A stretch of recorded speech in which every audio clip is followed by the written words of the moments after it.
সুন্দরবনের গহীন বনে আবারও গোলাগুলি। শরণখোলা রেঞ্জে বনদস্যু করিম শরীফ বাহিনীর সঙ্গে বনরক্ষীদের বন্দুকযুদ্ধের ঘটনা ঘটেছে। এ সময় বনদস্যুদের কবল থেকে 4 জেলেকে জীবিত উদ্ধার করেছে বন বিভাগ।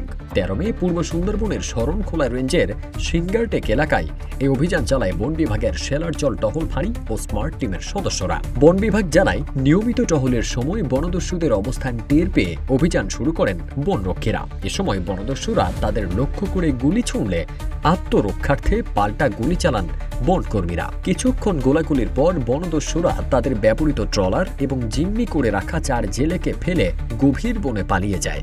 পরে ঘটনাস্থল থেকে 4 জেলেকে জীবিত উদ্ধার করে শেলারজল টহল ফাঁড়িতে নিয়ে যাওয়া হয়।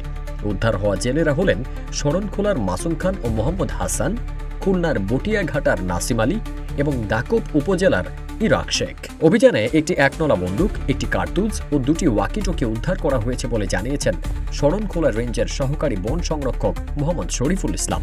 তিনি বলেন, এই ঘটনায় বন আইনে মামলা দায়ের সহ প্রয়োজনীয় আইনগত ব্যবস্থা নেওয়া হচ্ছে।